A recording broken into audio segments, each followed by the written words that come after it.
American University in Bulgaria.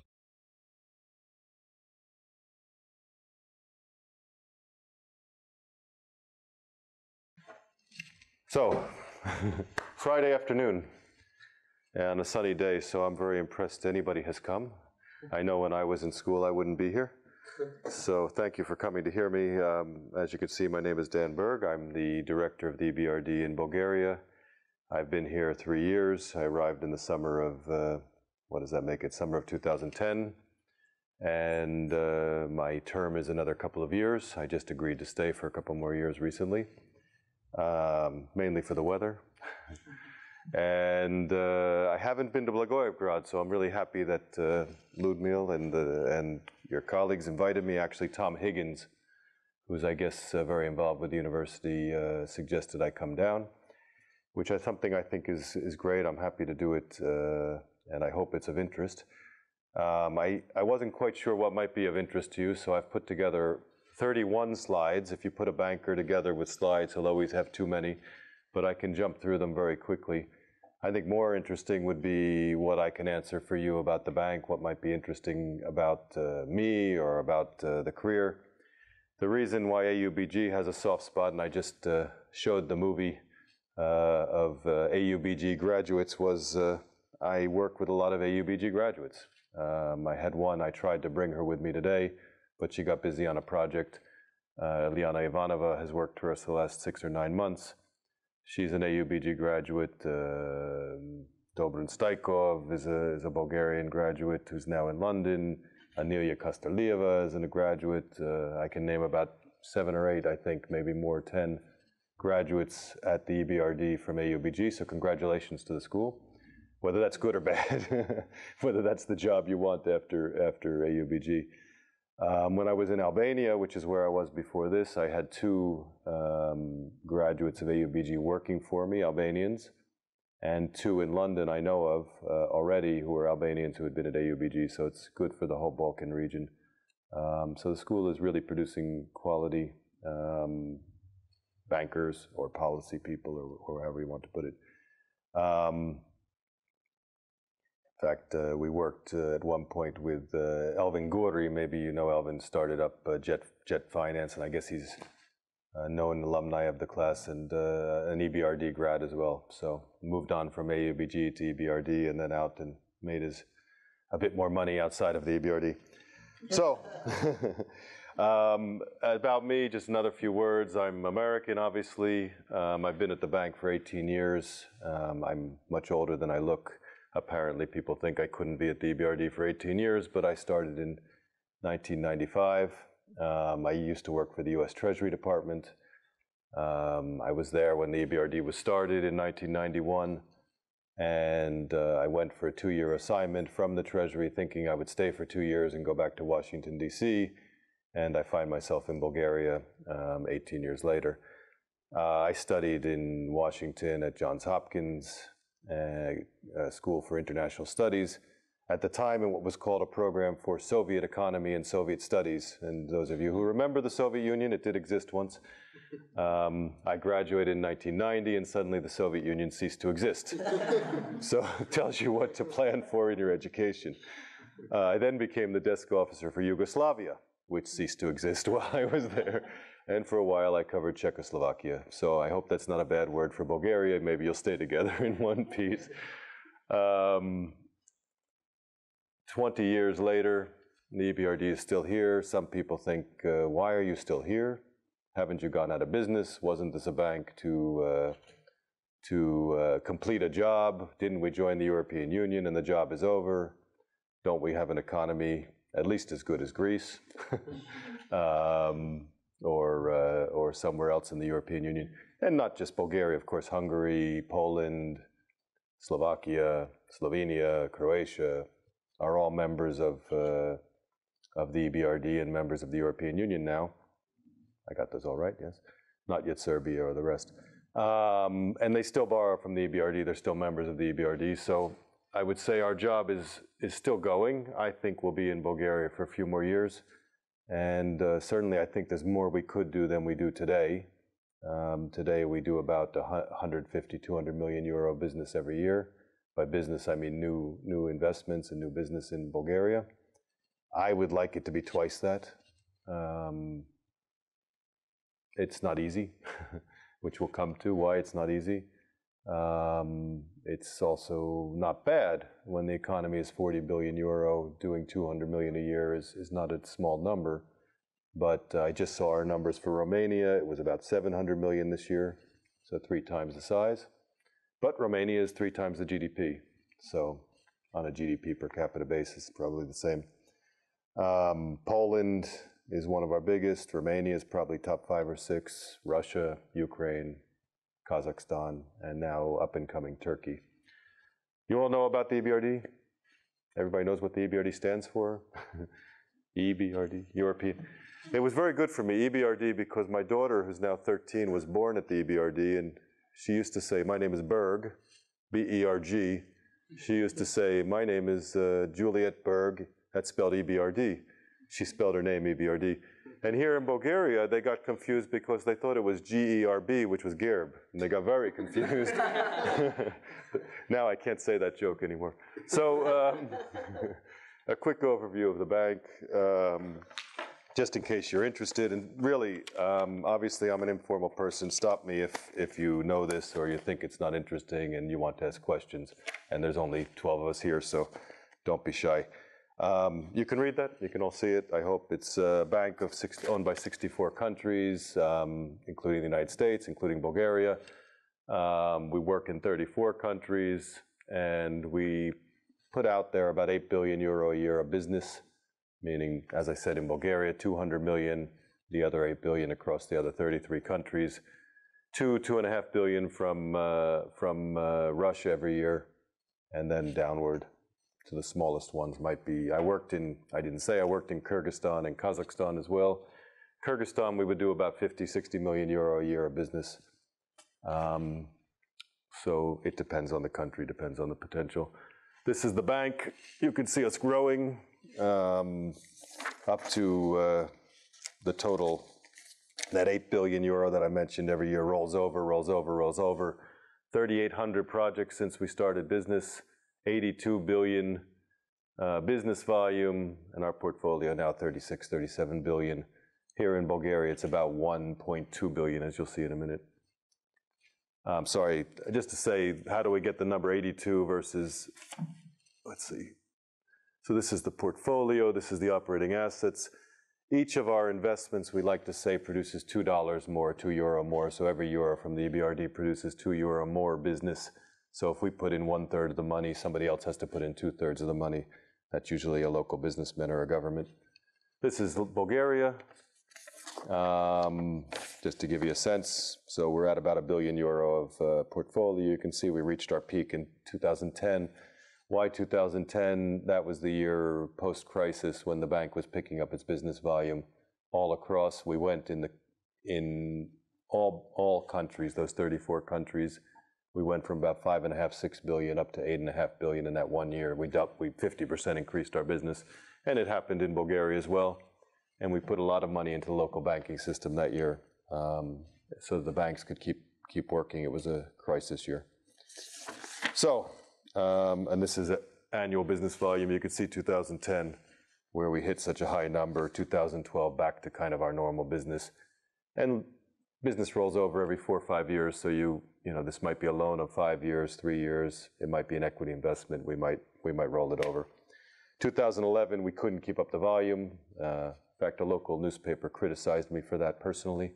It wasn't a fact of not trying, but I think it was a fact that we did too much in 2010 and there wasn't enough left to do in 2011.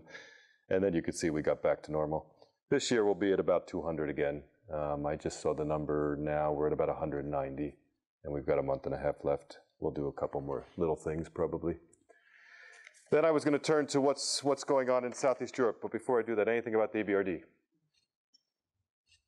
So what kind of portfolio investment? Okay, good question. I've got some examples at the end, but the bank can do, in Bulgaria, it's 90% private sector, meaning people with businesses. So in the last couple of years, we've invested in banks, We've invested in smaller businesses. In Plovdiv, we did a little project with a company called Biomachine, €3 million loan to a company that's growing agricultural equipment, up to €40 million we just signed this year with Sofiamed, which is the Greek-owned copper processor in Sofia. Yesterday, I signed a loan with the government-owned institution called FLAG, the Fund for Local Authorities and Governments, which gives short-term and medium-term loans to municipalities to work with EU funds. So that's kind of the range, very small little investments up to big corporates, and then some municipal business, and then banks. 25 to 30% is banks, 10% is municipal and state, and the rest is corporates of all kinds. How many people are in Bulgaria? I have an office total of 13 people, 14 people, 2 of whom work regionally, so they cover Western Balkans from here. There's only one other expat. The expat covers natural resources for the whole Balkan region. The bank is 2,100 if you count all contractors and everybody in all of the offices. And there's 30 some offices across the region. 1 in Bulgaria, about 6 in Russia, and then most countries have 1. Kazakhstan has 2, Ukraine has 2. Turkey, I believe, now may have 2. And all of the, my office has turned over quite a lot. I only have 3 people, the office manager and 2 bankers who have been there the whole 3 years I've been here for different reasons. One guy moved to London, one woman's on maternity leave, one guy became the deputy mayor of Sofia, one became the head of our office in Kosovo. We have a Bulgarian running the Kosovo office, and one got fired, which happens as well. So that's our office. So what's happening in Southeast Europe? As I said, I moved to Albania in 2007, Bulgaria in 2010. That was kind of crisis years. It's been a difficult 5-6 years for the Balkans. We saw them hold on quite a lot for 2006, 7, 8, 9, after 2007.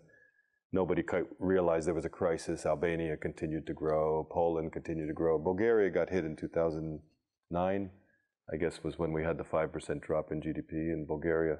And now it's kind of, as you know, 1-2% per year maximum. And the outlook is weak, which is not good for employment. Sorry. It's not good for business. Businesses would like to see better growth prospects, obviously, before they invest. Most governments, not Bulgaria, have limited room for investing, limited room for borrowing, limited room for budget deficits. If you look at Bulgaria, it's one of the few with a very low budget deficit, very low borrowing level, and therefore may have some room to spend a bit of money, which I think the current government is thinking about quite actively. Obstacles to growth, maybe we'll come back to it. It's the Balkans raise lots of issues in terms of competitiveness, and I think this is where the government should focus rather than on spending money. They should be focusing on what are the obstacles to growth, and that's what I'll come to in terms of institutional reforms, which is kind of just some pictures to give you a sense. You have Bulgaria here actually better than its competitors, if you want to say, in terms of where the World Economic Forum sees it in competitiveness, but well below the OECD average. Don't ask me, please, how the World Economic Forum determines competitiveness, because I don't know. I asked my economist to give me some bullet points. He said it's much too complicated, which tells you the benefit of an economist. But Bulgaria and the rest of the region needs to address this. Some of the things you'll see is the World Bank report on ease of doing business.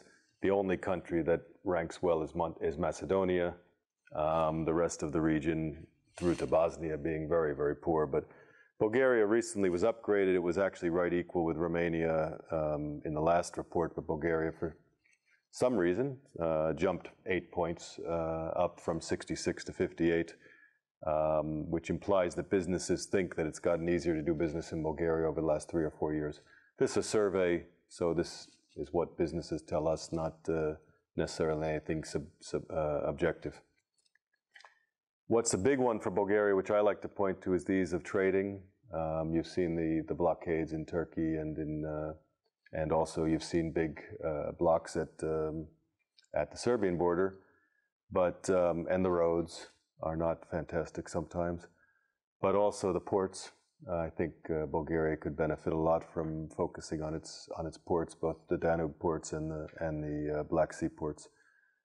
So here they don't perform as well as maybe Romania and even Albania and certainly Montenegro.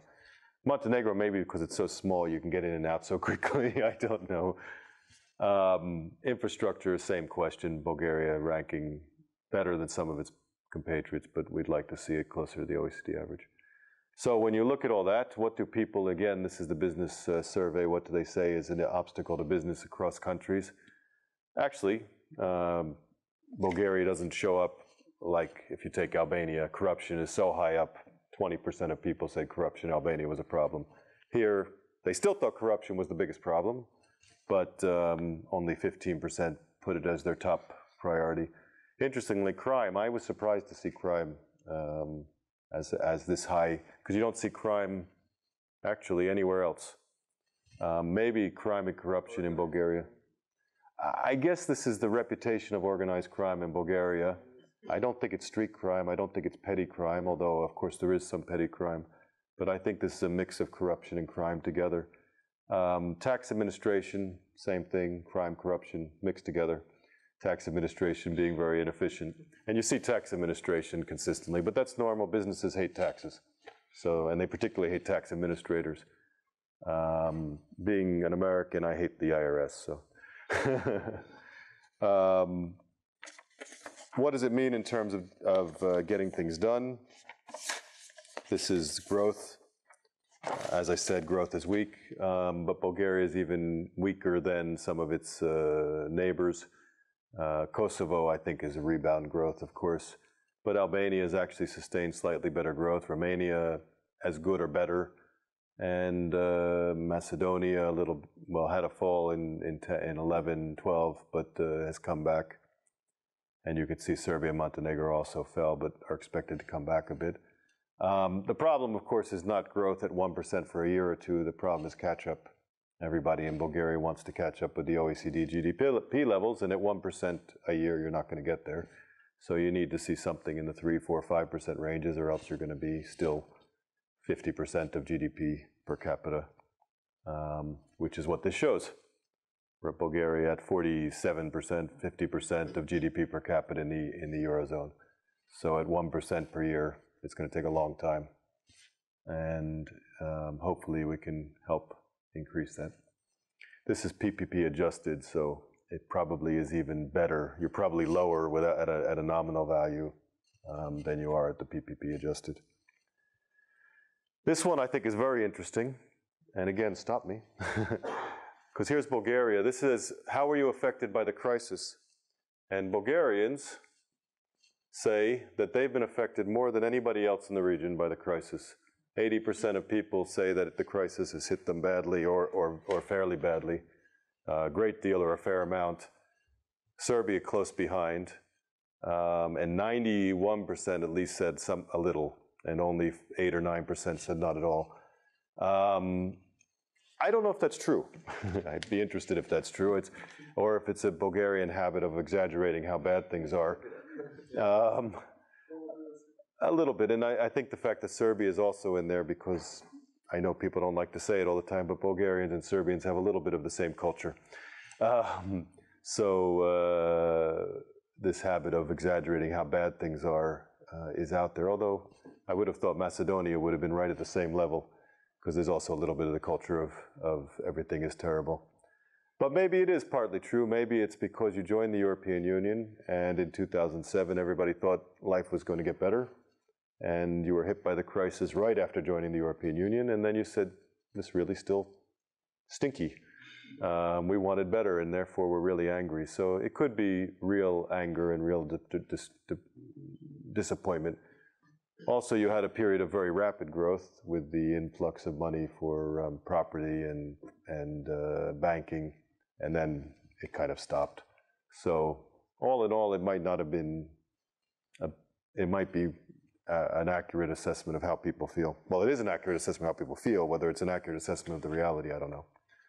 But what happens is, again, it's hard to see, but you'll see consumer confidence. And let's see if I can find Bulgaria. It's the red one. So this is consumer confidence falling down to around the bottom of the chart with in this case, Croatia. And then business confidence also, not as bad as, in this case, I can't read it, but whoever it is down there at the bottom, but both falling. You can see Bulgaria started out fairly high up the chart and then confidence falling off. But you can have these slides after if you want. These are from different reports, either of EBRD report or of other institutions. But the point being, you know, if you go from people being unhappy, you go from people being relatively poor, GDP growth not getting anywhere, then you would expect confidence to fall off. And that's when businesses banks stop lending, people stop borrowing, and that's where we get into a credit crunch or a lack of credit growth. So that brings me, I'll stop there for a moment and let you ask any questions. That's kind of setting the stage for what do we do when we have that situation. And as I said in the beginning, it's not easy, but you've got a situation in Bulgaria which is stagnant growth. You've got obstacles to growth, which I mentioned in terms of trade and infrastructure. You've got people who are not happy and unconfident, but you've got young students coming out of college who want to make a career for themselves, maybe in Bulgaria. So what do? That's where we are. You close down colleges and you protest. By the way, thanks for coming in and not blocking me out. I don't know which other colleges are having classes these days. So the EBRD looked at those issues, and here we have some of the issues that affect lending. FDI stops coming in, foreign investment stops coming in. I mentioned already lack of state funding, except for maybe Bulgaria and Russia, which have some room to pump money. And then reliance on public sources. So this is EU funds, or it's us. And that's why EBRD in 2010 tried to pump up the money a bit. This is FDI in Bulgaria. So you see what happened in average 2004, 2008 versus 2009, 2012, pretty much half the number. Romania did a little bit better, fell off by about 30. No, it fell off also by 50%. Serbia held up. Montenegro, strangely enough, I think kicked up, but I think that's a couple of deals again. And Albania kicked up. I think it's a couple of deals. You had Čez come in and into Albania in that period. And Montenegro had a couple of big property projects. Croatia got hit. Bosnia got hit. Not so unusual. Interesting for Eastern Europe. What do? You expect the banks to chip in. Maybe the banks will pick up the business. But of course, Bulgaria has 75% of their banks are owned by foreign banks who are also having troubles in Europe. Whereas Germany, Greece, Italy, they're owned by domestic nationals. We all thought this was a good thing for Bulgaria to have foreign banks, and I think it has been a good thing on average. But in a crisis, when banks get conservative, it just cycles a bit. You look at Estonia and Albania with 90+% of their banking system. So EBRD says, okay, we're going to increase our investment. That was 2010, as I said. We're going to support banks to keep them lending, which is what we did. We're going to work with other IFIs. There's been a lot of talk about cooperation with the EIB, the EC, the EU, the IMF. LEF is our local enterprise facility. This is small businesses, because we wouldn't have been working with small businesses traditionally. It's too hard, too difficult. We'd leave it to the banks, but they're not doing it now. Equity funds have pulled out a bit, so EBRD picked up. And then we also tried to encourage not just banks, but equity funds to keep up their business. I'm going to skip this for the moment. We can come back to it. Restructuring. This is kind of the last topic I thought would be very interesting. So before I do that, on crisis response, anything you want to ask? Yes. What exactly, go back to slide, what exactly do you do helping this crisis period in Bulgaria? I mean, do we lend our money on lower interest? No, absolutely not. No, we have increased the size of the office, so I have more people by a couple. Not trying to improve the employment rates, but trying to make sure we have people who can respond. When it got bad, and when I lost the guy to Kosovo and maternity leave and somebody in London, I was down to just a few people in the office, and now we're back up, as I said, to 10 professionals and 3 or 4 support staff. So that's kind of nice.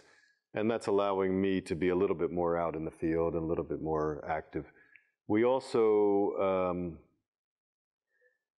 I would say we don't lower our interest rates, but we might look at things that are a little bit riskier, which may require higher interest rates, but we might not do them without the crisis. We talk a lot about doing more equity, and equity is something that the bank, we go up and down a bit. We've made a lot of money on equity over the years, and then somehow we lost the momentum, I think, in the mid-2000s, and now we've been doing a bit more equity, and equity because banks had been lending too much, and companies were caught with slower business cycle, business growth, so equity was more of a longer-term, higher risk, but hopefully better return when it goes well, product. We've made a little bit of an emphasis on Greek subsidiaries. This has been an interesting crisis response issue because the Greek subsidiaries were suffering from their own Greek banking situation. They might have had good underlying business, but suddenly they were facing a situation where they didn't have banks. So we've tried a bit to respond to some of the Greek subsidiaries, and I mentioned Sofia Med.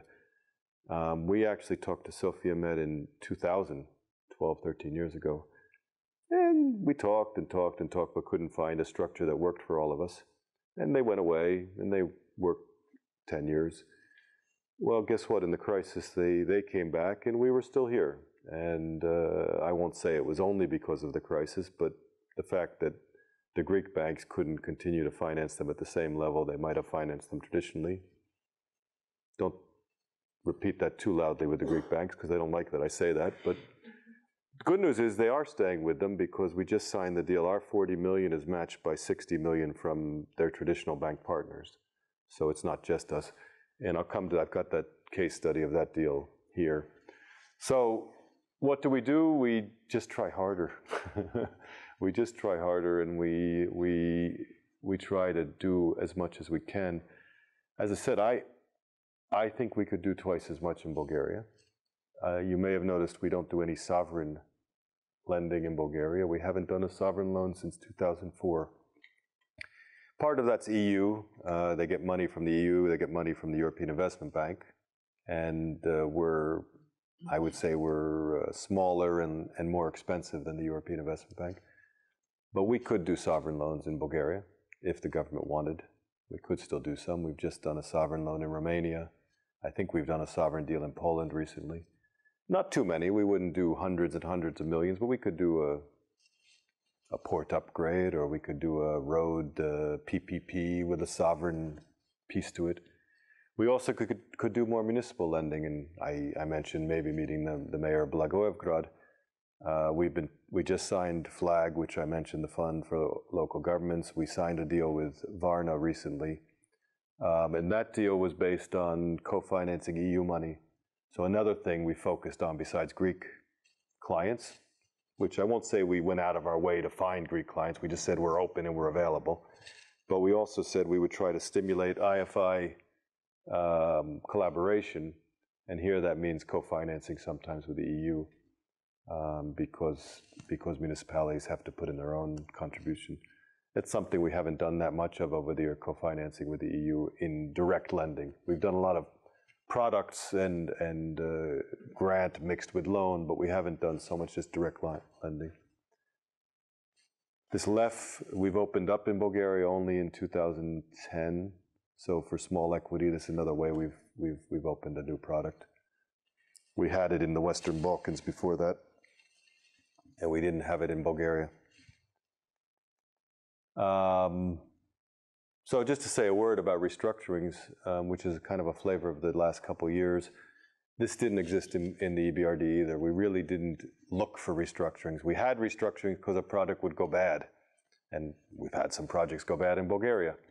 But to go out and look at clients and say, this is your situation. Your situation is you're over-leveraged, or your business plan hasn't worked out, or you need to rethink your strategy, maybe your working capital management.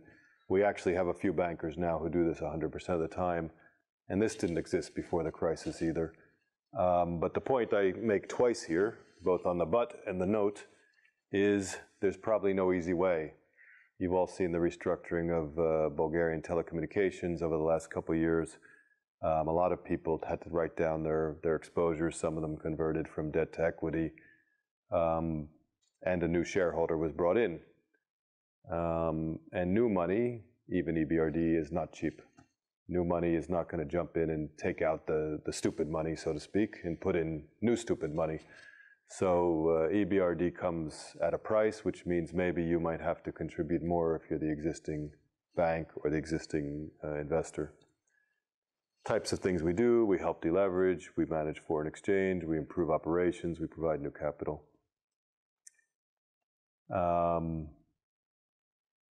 These are just some suggestions on how to restructure, which we can come back to, I think. Just to give you, you asked what kind of deals we do. This is three. I'll show you three deals we've done recently. Callpoint, very young company. I don't know, did they graduate from AUBG? They might have.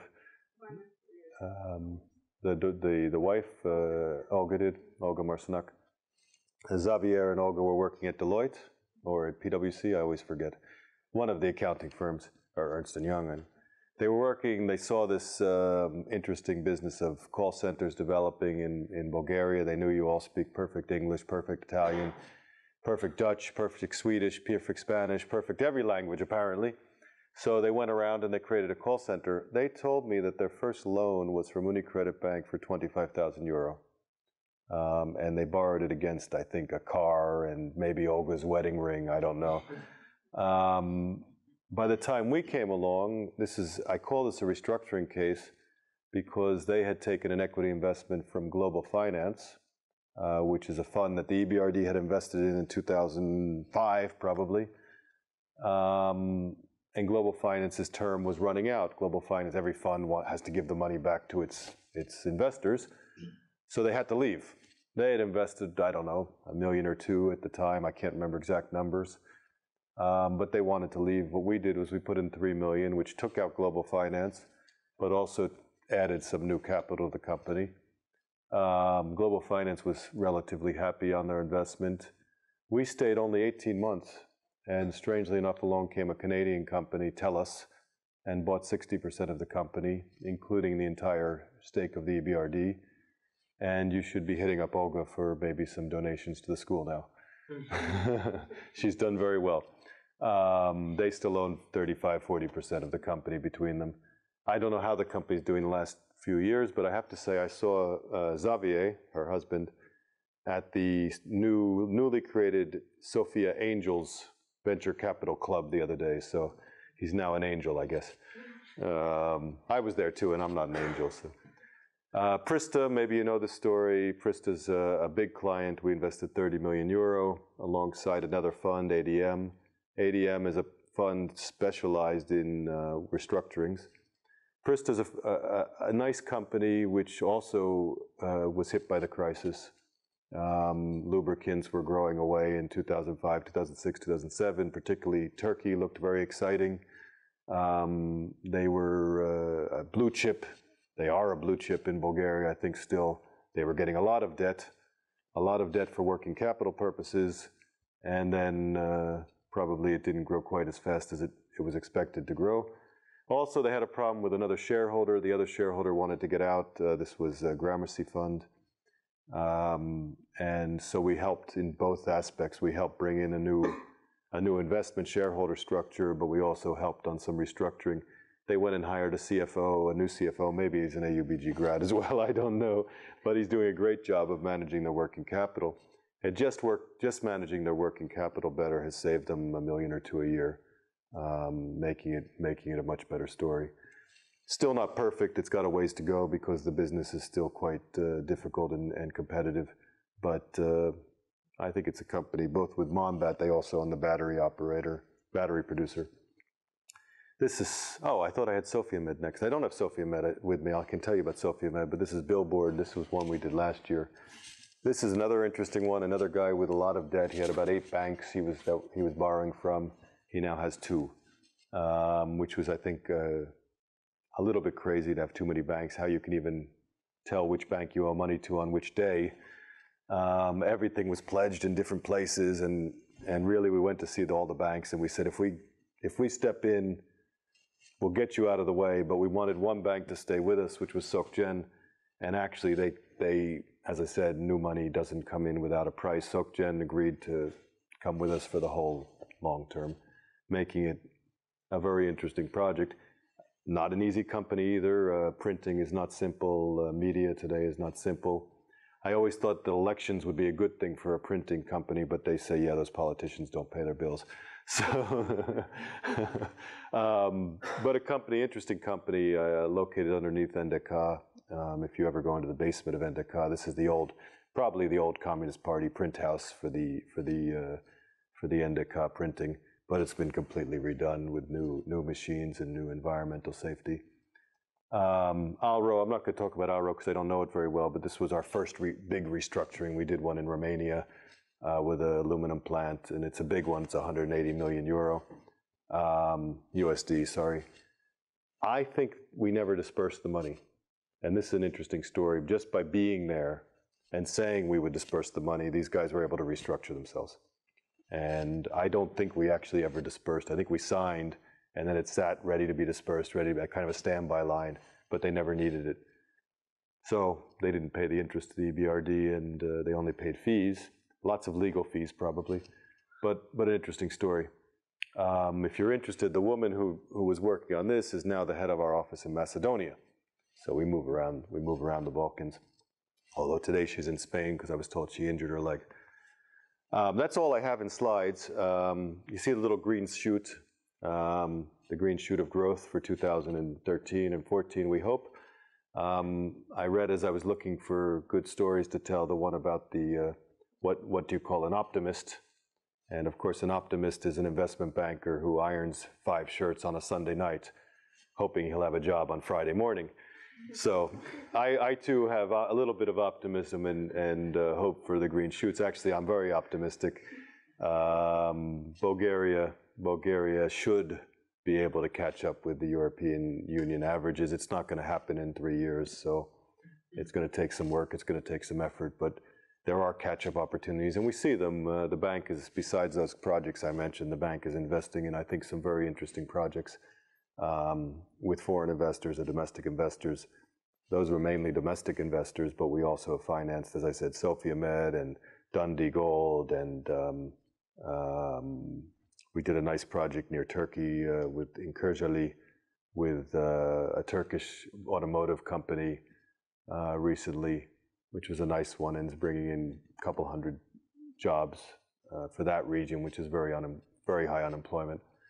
And by the way, I went to see them in Turkey. It was very interesting. I said, why'd you come here? I just wanted to know, why'd you come? They said, well, a lot of people spoke Turkish. That was good. But they said it was very easy to do business. They said for them, the mayor was great. They never had any problems with bureaucracy, if that's the right word. They said it was a very smooth process to get the license, to get the construction permits, to get the workers, to pay their taxes, to get their VAT back. I love stories like that. So there are stories of people coming to Bulgaria and successfully setting up their business without unnecessary interference. They're, of course, sending things back to their headquarters probably via Turkey. But more importantly is the automotive growth in this region. You have the Turkish, the Romanian, even Mombat is trying to sell batteries to the Chinese. So, there's some interesting shoots of growth. So don't despair, despite my opening of low growth and everything is terrible, I remain optimistic. That was my speech. I don't know if that was a long enough speech or an interesting enough speech. I do have other jokes if you want them, I can tell those. Or we can watch the video of Gosho again. Anything you want to know? I have some one-page fact sheets on the bank here, which you can take when you leave, which generally tell you what we do and a lot of what I just told you. Yeah, I didn't get too economics-y or investment-y because, to be honest, I'm running an office. I don't do any of the hard work. The bankers do all the hard work, and I just correct their English.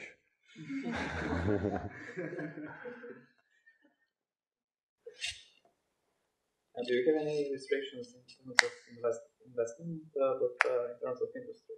Do you have restrictions, let's say, investment in energy or something? Yeah, we don't invest in military. We don't invest in tobacco. We don't invest in gambling. We don't invest in hard alcohol. We have invested in wine and beer. If somebody produces something that goes into the military industry, we have to check it very carefully. In fact, Prista produces lubricants that some of them go into tanks. And we had to go into that quite deeply, and we found it was about 2% of their lubricants were being used in the defense industry somewhere in the world. Sofia Med produces copper plates, and guess what? Some of the copper plates gets made into bullets. But you can't, we have to find the right balance. Integrity is the biggest issue, and that we can't invest in anybody with a low integrity. And I think for me, it's the easiest thing, but also the most frustrating thing, because there are some very good businesses that I'd love to invest in who I can't invest in for one reason or other, which we don't announce to the public why, but there are plenty of companies in Bulgaria that we don't work with. One thing that's made it very easy for me is Google, because I can tell you I do the first thing I do with a businessman is a Google search. And I can go and sit with the person and say, look, Google says you killed somebody. I don't know what to say.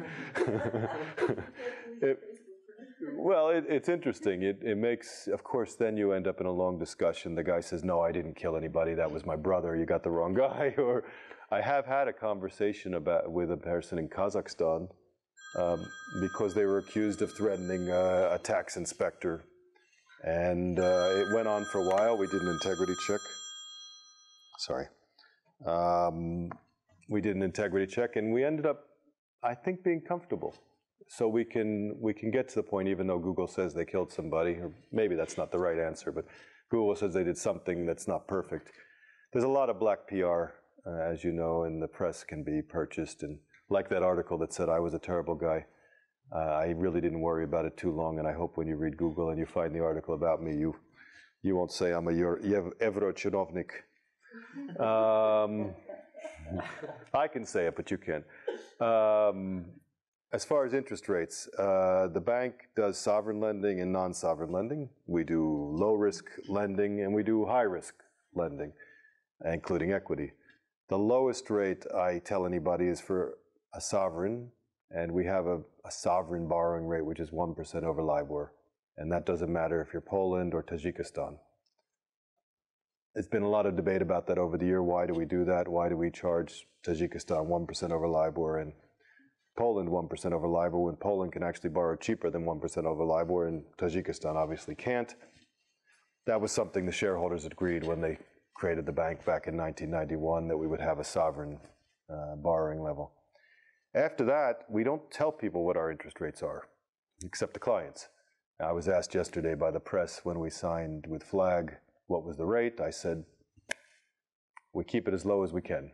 We're not a profit maximizing institution, but we have to be sustainable, we have to be market driven, and we're not supposed to compete in a destructive way with commercial banks. So and I tell people, this is another easy way for me to get out of, to solve a question with somebody, is I have businessmen come to me, they say, I want to do this and this and this. And I say, can you get the money from Citibank? And they say, yeah, but they're, expensive. And I say, don't come to me for price. I'm not about price, I'm about tenor, I'm about size, I'm about corporate governance, I'm about maybe equity, debt, structure. But if it's just you think I'm going to lend you money at 50 basis points less than Citibank, you're at the wrong bank.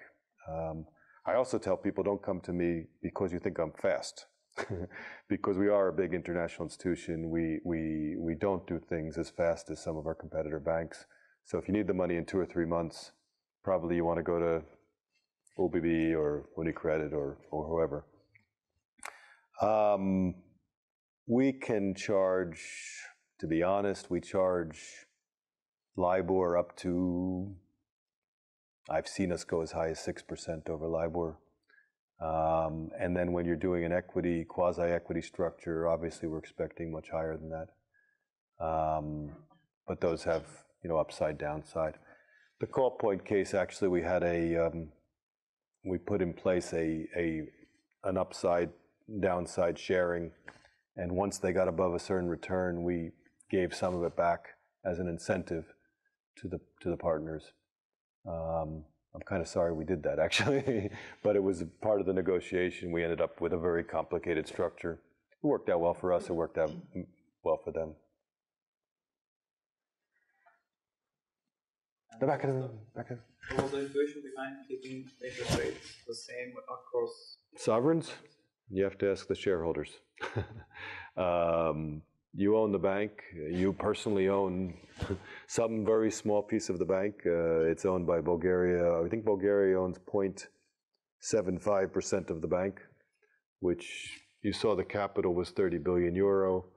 30 billion euro was not paid in. 5.5 billion, I think, was paid, and 25 billion is callable. So you own 0.75% of 5.5 billion paid in, and we made a profit. The bank actually has made last year about €1 billion of profit. So we think we're a good use of taxpayer money. As the US citizens might say, they've paid in 10% of the bank. So they've got 500 million at risk. But if the bank has made €1 billion of profit every year, and I think we've made over the 20 years, we've probably made about €8 billion profit. So 6, 7, 8 billion, I don't know the exact number, but not a bad return on the money for taxpayer dollars. Some might say, hey, you were supposed to spend that money in Bulgaria and stop trying to make a profit. And we're building up reserves because we have had 2 years where we lost money, 98 and 2008. 2 crisis years we lost, I think in 98 we lost $1 billion, and in 2008 probably another $1 billion. So in that happens.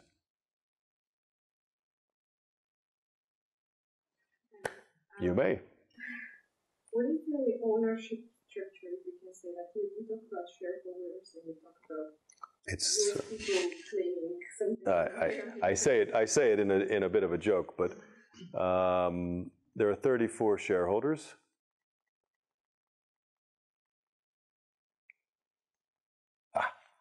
Sorry, there's 64 shareholders. Where are we?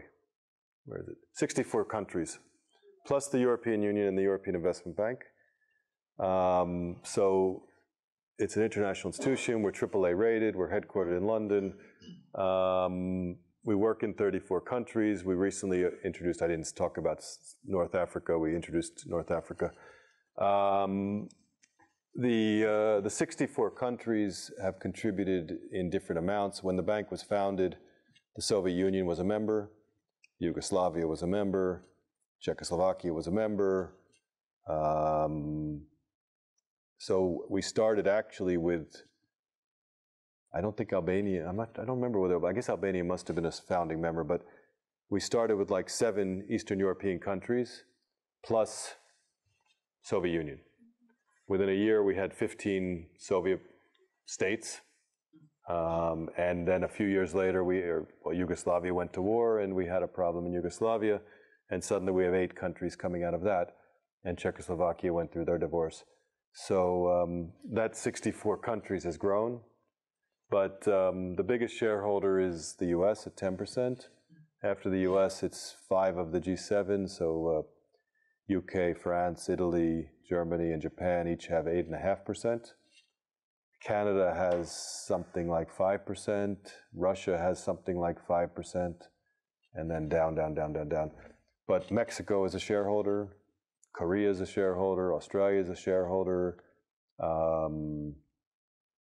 Malta, I think, is a shareholder. I don't know why. Canada, yeah, that's about it.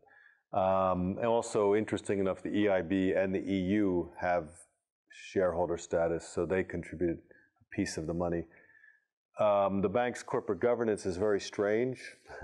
We're an international political institution. We have a board that's appointed by the shareholders. So there is a Bulgarian representative on the board, appointed by the Minister of Finance, as the governor, or as the representative of you as a shareholder. So sitting on the board are 23 seats, which was my first job. I was sitting in the US seat.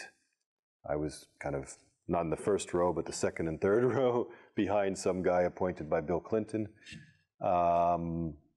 But sitting there is a Bulgarian representative, and if you have any questions about what the EBRD does and you don't like what we do, then probably you can call her. I do have people call her and say, why is the bank not doing this or that? And she calls us, and so she's defending Bulgarian interests, let's say, in the bank. But the board is 23 seats, and they sit there 365 days of the year, which is very unusual corporate governance. Normally a board would meet once a month, once a quarter, but this is a very hands-on board. On top of the board, then or below the board, you might say, we have a president. The president is currently Suma Chakrabarti. He is the first Englishman to be the president. We've had Jacques Attali, Jacques de la Rosière, two Germans, Thomas Miro, and I can't remember, the other one became the president of Germany, whose name is escaping me. He was president recently, can't remember. Then we had one more French, Jean Lemière, and now we have a Brit, the first Brit, and you can tell by his name he's not a British name, he's an Indian British name, Suma Chakrabarti, but he's very British.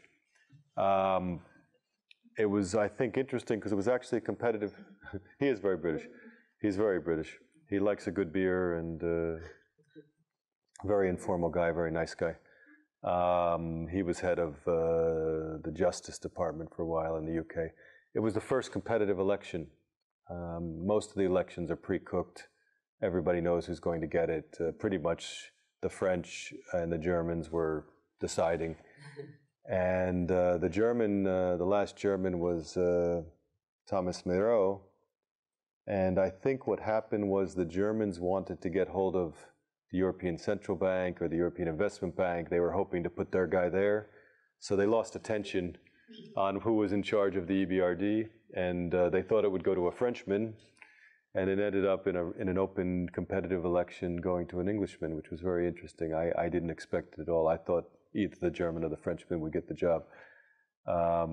There was actually a Pole who entered the race, Jan Krzysztof Bilecki, who's a former prime minister of Poland, and a Serb, I think, tried to enter the race as well, but in the end it went to the Brit. He came here, by the way, as his first trip. I think it was his first trip on the job. He came here, we went to Burgas. We happened to be in Burgas as the bomb went off last year. June 8th, we were there. We took off in the plane about 5 minutes before the bomb went off. That was interesting. But the reason he came here was because Simeon Dyankov was actually elected for 1 year as the president of the Shareholders Committee. Amongst those 64 countries, every year they elect a president of the shareholders. So that meant he got to hit the gavel to start all the meetings. And generally, he also signed the contract for the president of the bank. So if you go online, you can find Suma Chakrabarti's contract. You can know exactly what he's paid, if it's of interest to you. And you can also see who signed his contract, who's signed by Simeon Dyankov. A little bit of Bulgarian trivia there. Yeah, that's the bank.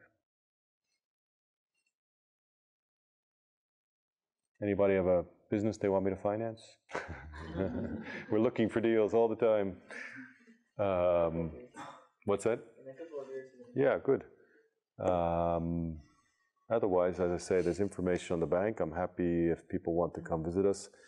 We do hire. I'm sure lots of people, somebody might want to get a job. We do hire, but not enough. I mean, we hire one person a year maybe as it works out, but I do have a lot of resumes come into us.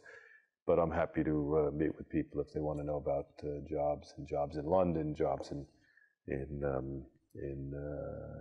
Sofia. I think there are probably more Bulgarians at the EBRD today than there are Americans.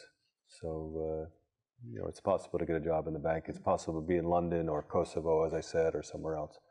It's not it's not impossible. And AUBG is a good place to start. The recently writer had the chance to recommend a CV that came to you from Bulgaria for positions, for example, in London? I have done that. I've had a couple of people over the 18 years I've been at the bank get a job that I've recommended, whether my recommendation was the reason or not. In fact, the bank even offers a recommendation benefit to me. I think I get €500 if they hire somebody I recommend. So there's an incentive for me to find people. It's difficult to go straight out of college to the EBRD. I would say it's nearly impossible. Most of the people we hire have worked for 3 to 5 years in banks or in a financial position of some sort or another. Policy, there's also people going into our economist office. And a lot of those are actually short-term, say they'll come in for a 1 or 2 year internship in the economist office, and it can be very interesting. There's people going into the administrative side of the business, so monitoring, portfolio monitoring, evaluation, environmental. Our environmental and our energy efficiency teams are quite big. So not just in banking, there's things you can do with different degrees. We also have now what's called the IPP. We didn't have a young professionals program, but they hire now 12 per year. I don't know why they picked 12. 12 young professionals who do 2-year assignments, and they do 6 months in different parts of the bank. And actually, we have one here in Sofia now. She's with us for now she's been a couple months on the job, but she spent 6 months in our headquarters in our financial institutions team, 6 months in headquarters in the economist team. Now she's doing 6 months in Bulgaria, and I think she'll be back in London for 6 months, and then presumably she'll get a job in the bank. But she came to us. Even the young professionals, are not coming straight out of college, but they're a bit greener, let's say, than the average person who comes to the bank. Where could people find information about this IPP program? It's all on the web. Yeah. But not on the Bulgarian EBRD website. Well, there is really no Bulgarian EBRD website. There's just EBRD.com, and from that you can find the Bulgarian information, which a lot of it is there. It's on my last slide there, the EBRD.com, but that's pretty easy to remember, I think. As long as you don't type in BERG.com or GERB.com, you'll get different websites, but it's there. My email's there as well if you can't find something. It's not a bad website. There's a lot of information. There's a lot of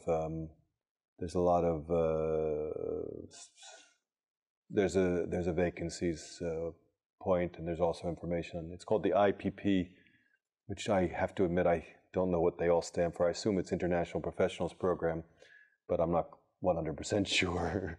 You could also come in and talk to Santalina if you're interested. She's the IPP we have in our office. I think she went to MIT. I think she had a job somewhere. I haven't looked at her CV in a while, but yeah, pretty impressive CV if I remember correctly. But don't let that scare you. Yeah.